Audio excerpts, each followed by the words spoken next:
তোমরা শুনে নাও, তোমাদের জন্য আমি আল্লাহ সম্মানিত লেখক নির্ধারণ করে রেখেছি। তুমি যে অবস্থায় রাতে হোক দিনে হোক, প্রচন্ড শীতের সময় গোটা পৃথিবীর মানুষ যেন ঘুমিয়ে আছে, গোটা জমিন যেন স্তব্ধ হয়ে গেছে। এই অবস্থায় এবার তোমার মন জাগলো, তোমার মন বলল এবার পৃথিবীর মানুষ ঘুমিয়ে গেছে, আমি অন্যের বাড়িতে একটু চলে যাই, একটু চুরি করে নিয়ে আসি। অন্য একটা মেয়ের কাছে যাই, ওই মেয়েটার সঙ্গে ব্যভিচার নামক অপরাধ করে আসি। গোটা পৃথিবীর মানুষ ঘুমিয়ে আছে, গোটা পৃথিবীর মানুষ না দেখলেও দেখতে পারে, না দেখলেও না দেখতেও পারে। কিন্তু আপনি এবার মিলিয়ে দেখুন তো, আপনার জন্য আল্লাহ রব্বুল আলামিন যে সম্মানিত লেখককে নিযুক্ত করে রেখেছেন, ওই লেখকের ব্যাপারে আল্লাহ পাক বলছে, বান্দা একটা সেকেন্ড নয় যে হাতে কলম নিয়ে সে অন্য মনস্ক হয়ে গেছে, এমন একটা সেকেন্ড তুমি পাবে না। ফেরেশতাদের তন্দ্রা এসে গেছে, ফেরেশতা ঘুমিয়ে গেছে, এই ফাঁকে অন্যায়টা করে নিলে তুমি বেঁচে যাবে, এইরকম কোনো সুযোগ তুমি পাবে না। অতএব রাত 12টা বেজে গেল, প্রচন্ড রোদের তাপ, প্রচন্ড রোদের তাপ, মানুষ ঘুমিয়ে আছে। রাত 12টা বাজে, প্রচন্ড ঠান্ডা রাত, কুয়াশাতে যেন ঘিরে নিয়েছে, মানুষ ঘুমিয়ে গেছে। এই অবস্থায় অন্যের বাড়িতে তুমি চুরি করে নিয়ে এসেছো, অন্যের মেয়ের সঙ্গে তুমি তোমার মনের খাসা তুমি পূরণ করেছ। পৃথিবীর মানুষ কেউ ঘুমিয়ে গেছে, কেউ না দেখলে না দেখতেও পারে, কিন্তু তুমি শুনে রেখে দাও, মহান আল্লাহ দেখেছেন তোমার শরীরের অঙ্গ প্রত্যঙ্গ, তুমি শরীরের অঙ্গ প্রত্যঙ্গ দ্বারা করেছ, এটাও রেকর্ড হয়ে গেল। জমিনে দাঁড়িয়ে বসে যে জায়গায় তুমি অপরাধ করলে, জমিন কিন্তু এটাকেও রেকর্ড করে দিল। আর ফেরেশতারা এখানে কলম নিয়ে রেডি হয়ে আছে, ফেরেশতারাও যেন লিপিবদ্ধ করে নিল। এই জন্য আল্লাহ বলছেন, হে আমার বান্দারা, তোমরা শুনে নাও, তোমাদের জীবনের ইতিহাসকে রচনা করার জন্য আমি আল্লাহ সম্মানিত লেখককে নির্ধারণ করেছি।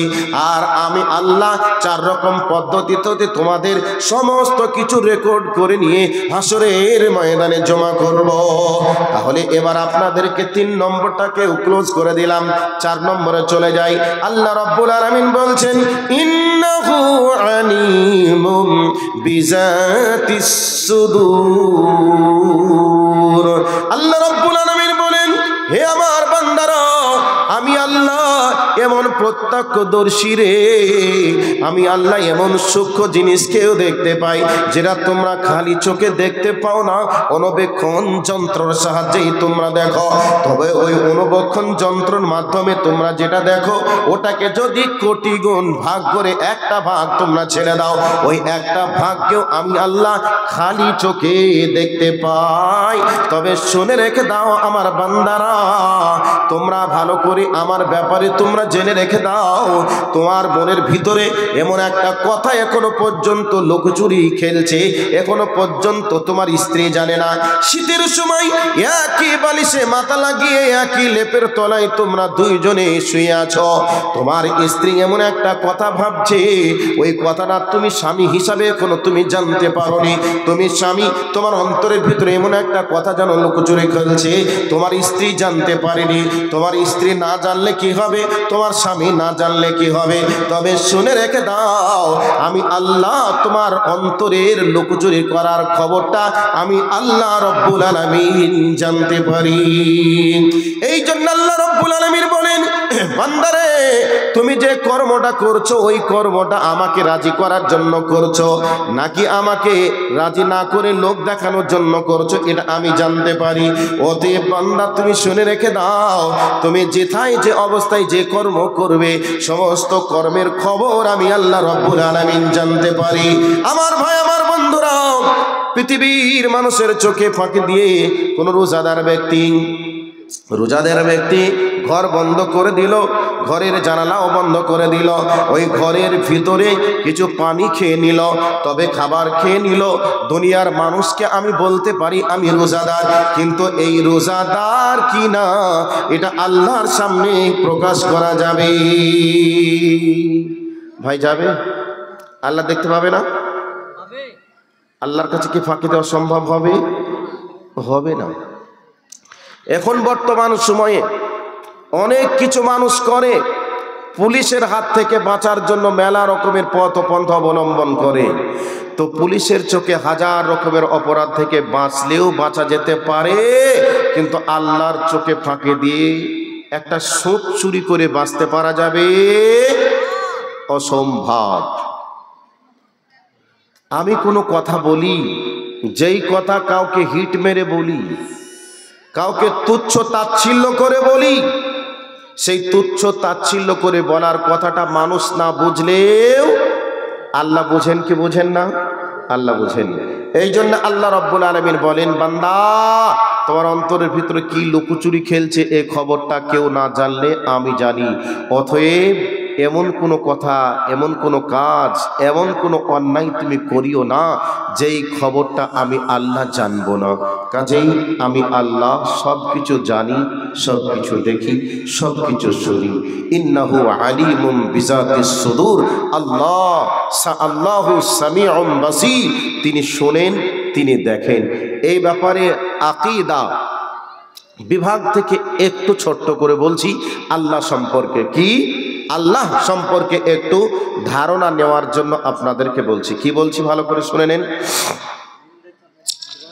আমাবস্যার রাত, আমাবস্যা রাত মানে অন্ধকারের রাত, আকাশ ভর্তি মেঘ আর টুপ টুপ টুপ টুপ করে পানি পড়ছে। এবার ওই আমাবস্যা রাতে পাহাড়ের কালো পাথরের উপর দিয়ে কালো একটা পিঁপড়ি হেঁটে চলে যাচ্ছে। ওই আমাবস্যা রাতে প্রচন্ড অন্ধকার হওয়ার পরেও কালো একটা পিঁপড়ি কালো পাথরের উপর দিয়ে হেঁটে যাচ্ছে। আমার আল্লাহ হাজার কোটি মাইল দূর থেকে ওই কালো পিঁপড়িটাকেও পর্যন্ত তিনি দেখতে পান। তিনি হলেন আল্লাহ। ওই কালো পিঁপড়ি পাথরের উপর দিয়ে হেঁটে চলে যাচ্ছে আর পিট পিট পিট পিট করে পানি পড়ছে।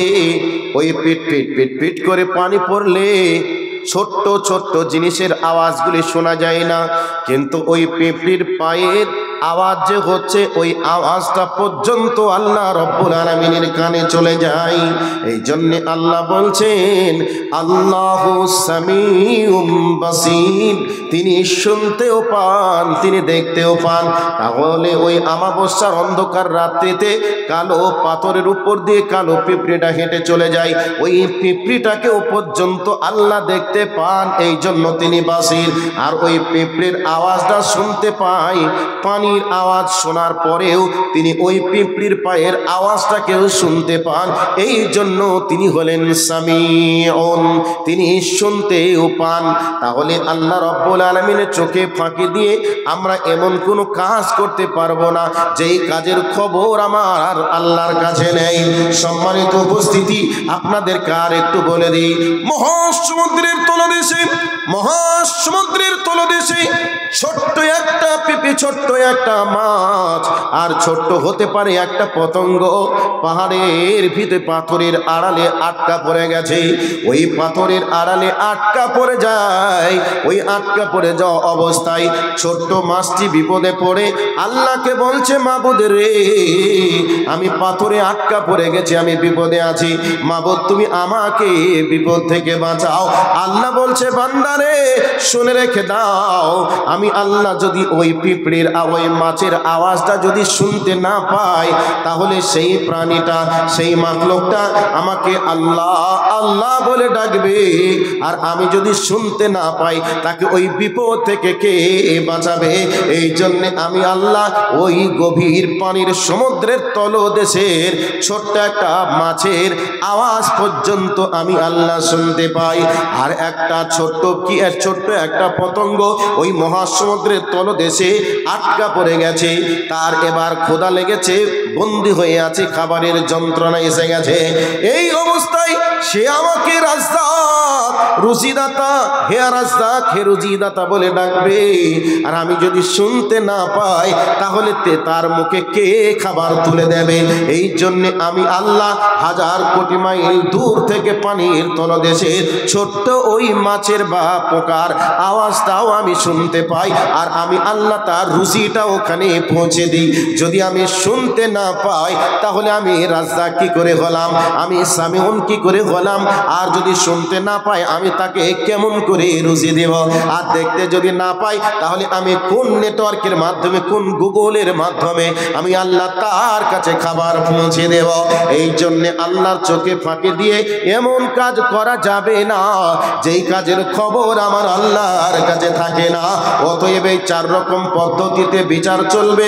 এই 4 রকম পদ্ধতিতে বিচার যেদিন শুরু হয়ে যাবে, সেই দিনের পরিস্থিতিটা আগেই বলেছি, সেই দিনে আমাদেরকে আল্লাহ রাব্বুল আলামিন এই 4 রকম পদ্ধতিতে বিচার করবেন। আর সেই 4 রকম পদ্ধতিতে বিচার চালু হয়ে যাবে। সেই দিন মানুষগুলি সম্পর্কে আল্লাহ রাব্বুল আলামিন বলেন, কিয়ামতের ময়দানটা যেমন হিসাব নেওয়ার দিন, কিয়ামতের ময়দানটা তেমন হিসাব দেওয়ার দিন। এই জন্য আল্লাহ রাব্বুল আলামিন কিয়ামতের ময়দানটাকে ইয়াউমুল জাযা বলা হয়েছে, বদলা দেওয়ার দিন।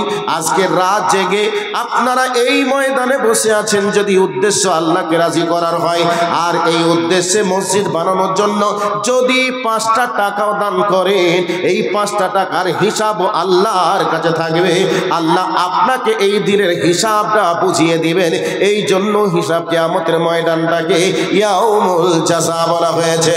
বন্ধুরে, ওই কিয়ামতের দিনে আল্লাহ রাব্বুল আলামিন এবার বান্দাকে বলবেন, ফামাইয়ামাল মিসকালা যাররাতিন খায়রান ইয়ারা ওয়া মাইয়ামাল মিসকালা যাররাতিন শাররান ইয়ারা। আল্লাহ রাব্বুল আলামিন বলেন, কিয়ামতের ময়দানে অনুপরিমাণ যদি তুমি একটা মন্দ কাজ করো তাও তোমাকে দেখানো হবে, তুমি দেখতে পাবে। আর অনুপরিমাণ তুমি যদি ভালো কাজ করো এটাও তোমাকে দেখানো হবে, এটাও তুমি কিয়ামতের ময়দানে দেখতে পাবে।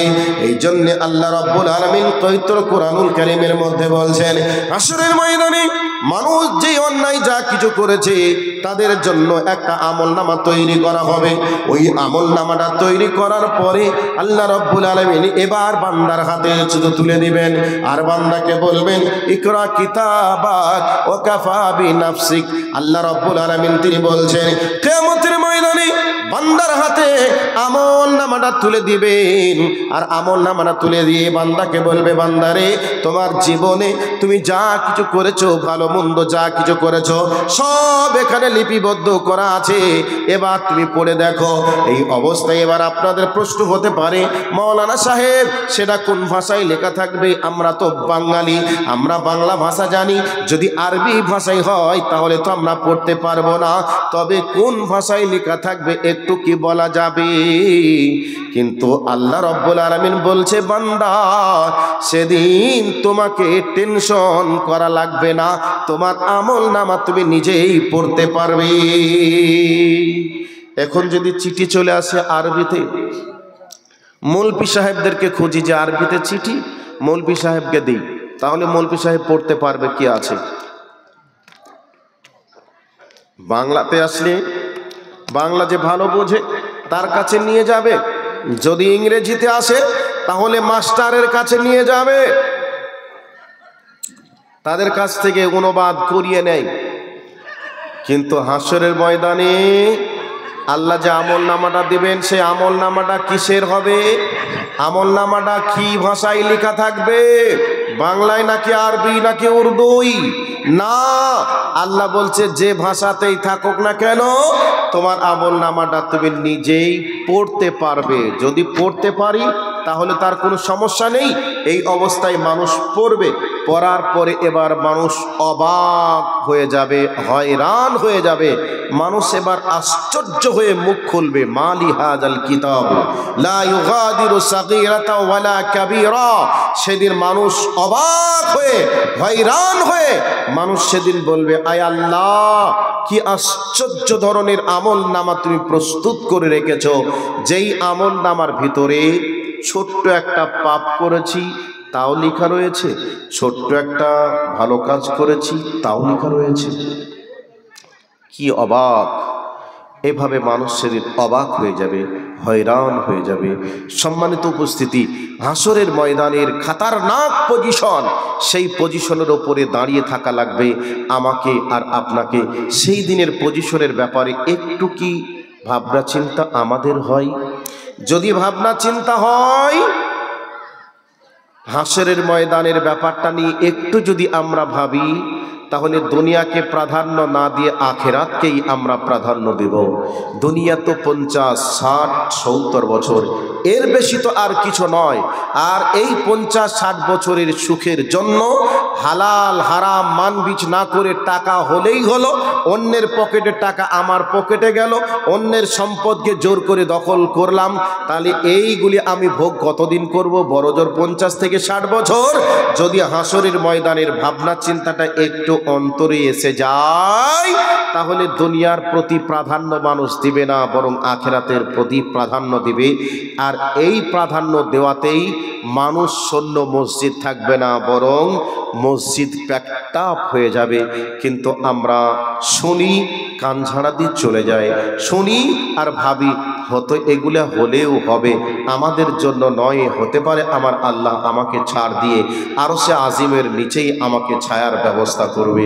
এগুলি আমাদের ধারণা। তবে আপনাদের বা আমাদের ধারণা যদি সঠিক হয়, তাহলে আল্লাহর কোরআন মিথ্যা, নবীর হাদিস মিথ্যা। তাহলে আমাদের ধারণা সত্য না আল্লাহ রসুলের কথা সত্য? কোনটা? আল্লাহ রসুলের কথা সত্য, আমাদের ধারণা মিথ্যা। আল্লাহ হাসরের ময়দানে অনুপরিমাণ ভালো করেছেন তার প্রতিদান আল্লাহ দিবেন, অনুপরিমাণ অন্যায় করেছি তার প্রতিদানও আল্লাহ দিবেন। সেই জন্য কিয়ামতের মাঠটা আল্লাহ সুবহানাহু ওয়া তাআলা বলেছেন, যেমন হিসাব নেওয়ার দিন, কিয়ামতের ময়দানটা তেমন হিসাব দেওয়ারও দিন। আল্লাহর কাছে হিসাব আপনাকে দিতে হবে, আল্লাহ আপনাকে হিসাব পঙ্খানুপঙ্খ রূপে বুঝিয়ে নিবেন আপনার কাছ থেকে, আর আল্লাহ আপনাকে পঙ্খানুপঙ্খ হিসাব বুঝিয়ে দিবেন। ভালো কাজ করবেন, আপনাকে বুঝিয়ে দিবেন এই এই এই এই কাজ অমুক অমুক দিনে এই এই পারপাসে করেছিলে।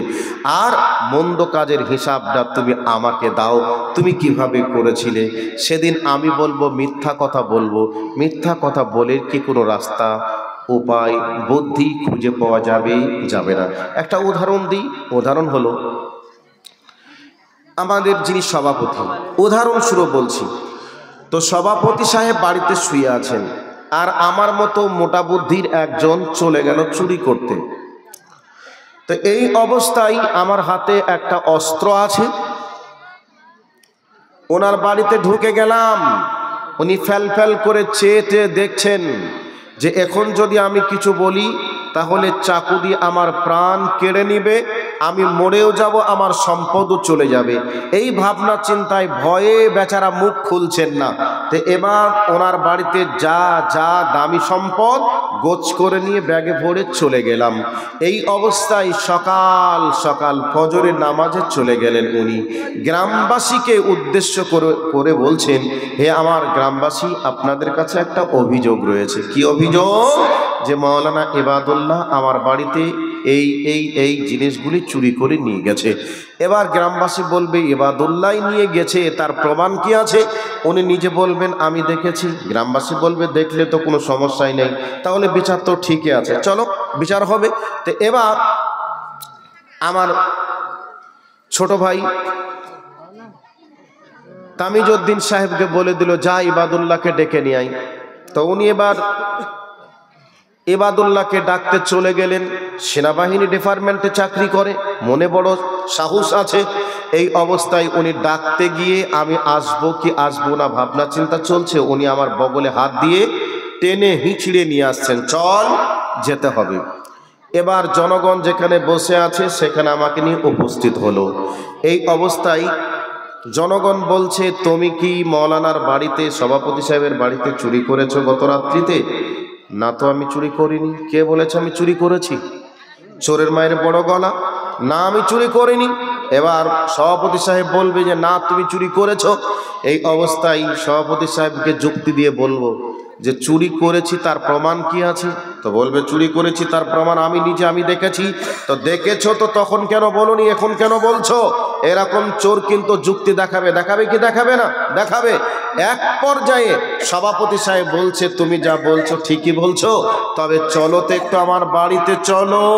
এবার বাড়িতে যখনই নিয়ে এসে দেওয়ালের দিকে তাকিয়ে বলবে এই যে মেশিন আছে যার নাম সিসি ক্যামেরা, এই সিসি ক্যামেরার নামটা শোনার পরে আমার 44 ইঞ্চি ছাতি আর 44 ইঞ্চি থাকবে না, সাথে সাথে আমার 44 ইঞ্চি ছাতুটি 34 ইঞ্চিতে রূপান্তরিত হবে। সম্মানিত উপস্থিতি, এই অবস্থায় আমার কি আর কোনো যুক্তি চলবে? কথা বলুন, চলবে? চলবে না। তো হাসরের ময়দানে মিথ্যা বলেও কোনো পার পাওয়া যাবে না, বরং সব কিছু রেকর্ড আছে মহান প্রভু আল্লাহর কাছে। সম্মানিত উপস্থিতি, আমি একটা পর্ব শেষ করলাম, দ্বিতীয় পর্ব হাসরের ময়দানের দ্বিতীয় পর্ব সিচুয়েশনটা কত খাতারনাক এই দিকে দৃষ্টি আকর্ষণ করার জন্য কোরআনের আয়াতের দিকে অগ্রসর হচ্ছি। আপনারা একটু যারা বসে আছেন, ভাই শেষ করার সময় হয়ে গেল নাকি? আচ্ছা, ঠিক ঠিক। তো হাসরের ময়দানটা কত খাতারনাক। আর একটা আয়াত বলছি, একটু ধৈর্য ধরে কথাটা শুনে নেন। ইয়াউমা ইয়াফিরুল মারউ মিন আখিহি, কোরআনুল কারীমের আয়াত। আল্লাহ বলছেন কিয়ামতের ময়দানে ভাই ভাইকে দেখে ভিনকিয়ে দৌড় দিয়ে পালিয়ে যাবে। ভিনকে দৌড় দিয়ে কেমন করে পালিয়ে যাবে? আপনি রাস্তায় চলছেন, যেতে যেতে দেখছেন বিশাল বড় একটা বাঘ ওই দিকে মুখ করে বসে আছে। আপনার নজরে যখনই পড়বে এটা বাঘ, আপনি কোনো ভাবনা চিন্তা ছাড়াই প্রাণে বাঁচার জন্য আপনার শরীরে যেমন শক্তি আছে সেই রকম দৌড় দিয়ে পালিয়ে বাঁচার চেষ্টা করবেন। করবেন কি করবেন না? ভাই একটু আওয়াজ দেন, করবেন কি করবেন না? করবেন। তো আল্লাহ বলছেন কিয়ামতের ময়দানে ভাই